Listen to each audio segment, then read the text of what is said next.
CPM ജില്ലാതലത്തിലോ ചുമതലപ്പെട്ട തദ്ദേശ സ്ഥാപനമെന്ന നിലയിൽ നഗരസഭയോടോ കൂടിയാലോചന നടത്താതെയാണ് ഉത്തരവിറക്കിയതെന്നതാണ് പ്രധാന വിമർശനം. സംസ്ഥാന ഭരണവും ജില്ലാ പഞ്ചായത്ത്, നഗരസഭ എന്നിവയുടെ ഭരണ നേതൃസ്ഥാനവും CPMനാണെന്നിരിക്കെ കീഴ്വഴക്കം മറികടന്നുള്ള നീക്കമാണ് ഉണ്ടായതെന്ന് പ്രാദേശിക ഘടകങ്ങൾ വിലയിരുത്തുന്നു. വിഷയം പാർട്ടി സംസ്ഥാന നേതൃത്വത്തിന്റെ ശ്രദ്ധയിൽ കൊണ്ടുവരാനാണ് ആലോചന.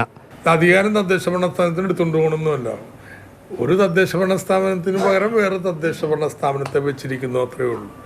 ഏതായാലും എന്താണ് എന്നുള്ളത് ആരോഗ്യമന്ത്രി തന്നെ പറയട്ടെ. ഉത്തരവിനെ എതിർക്കാനാണ് CPMലെ ഒരു വിഭാഗം ശ്രമിക്കുന്നത്. നഗരസഭയുടെ അധികാരം കവർന്ന നടപടിയിൽ കോൺഗ്രസിനും എതിർപ്പുണ്ട്. പത്തനംതിട്ട നഗരസഭാ അധ്യക്ഷൻ ശ്രീ സക്കീർ ഹുസൈനും ആരോഗ്യവകുപ്പ് മന്ത്രി ശ്രീമതി വീണ ജോർജും തമ്മിലുള്ള ഒരു ശീത സമരം ഇവിടെ മുറുകിക്കൊണ്ടിരിക്കുകയാണ്.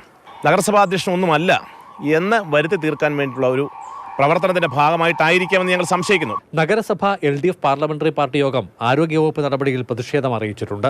അതേസമയം വെള്ളക്കരം, വൈദ്യുതി നിരക്ക് എന്നിവയ്ക്ക് തുക കണ്ടെത്താനുള്ള മാർഗമെന്നുകൂടി ചുമതല കൈമാറിക്കൊണ്ടുള്ള ആരോഗ്യവകുപ്പ് ഉത്തരവിൽ വിശദീകരിക്കുന്നുണ്ട്.